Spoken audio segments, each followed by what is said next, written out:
Hi, my name is Chanel Hollywood, student number 212048858. For this essay, with the topic statement, I strongly disagreed with it, and I spoke from a South African point of view, having taught in South African schools, both government and both private schools. I did not agree with the sentence that students in the foundation phase who completed their learning in English as a first additional language would end up struggling in the future in grade 4 if their language of learning and teaching was English.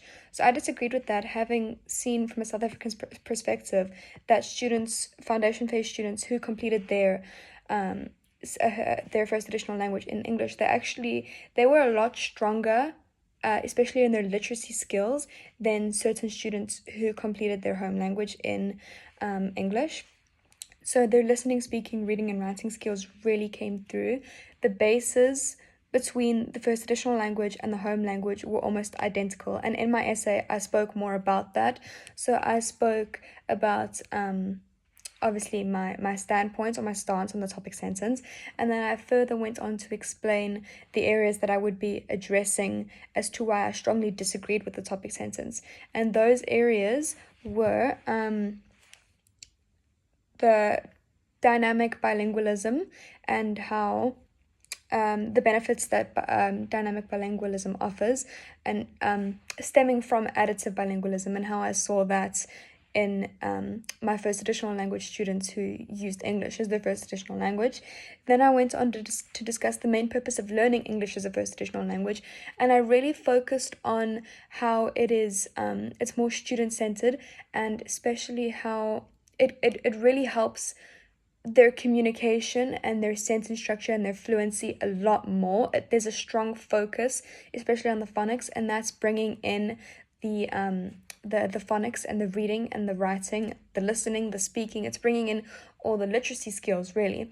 Then the last topic that I focused on, as to kind of explain why I disagreed with the sentence in the beginning, is the teaching strategies, the teaching methods, the approaches that are kind of used to teach. And in notes, I used Krashen's input hypothesis.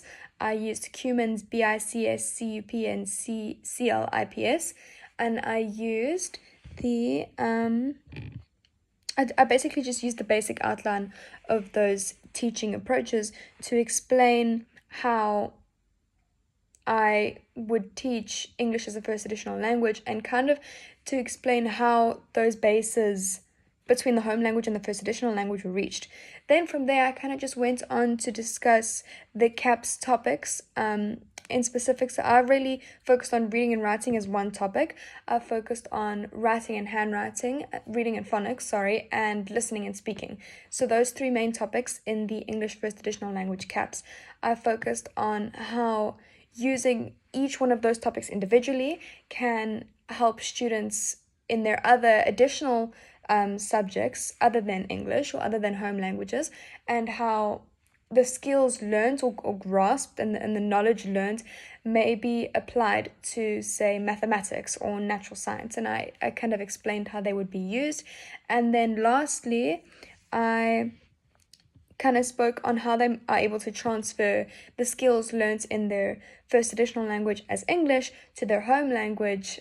How students are able to focus their skills learned in their home language to a first additional language, and how that first additional language can then become the language of learning and teaching. So I focused on how students are able to use listening, speaking, reading, and writing in their home language, how they're able to transfer said skills over to first additional language, and how it's kind of a smooth transfer, as I spoke before, more or less the same. The skills are more the same. They have the same base. They have the same purpose. Students are able to speak with fluency. They're able to have an increased vocabulary. Their grammar gets better. They're able to have sentence structure. They're able to communicate with people in their home language and in their first additional language. And that's also where additive bilingualism comes in.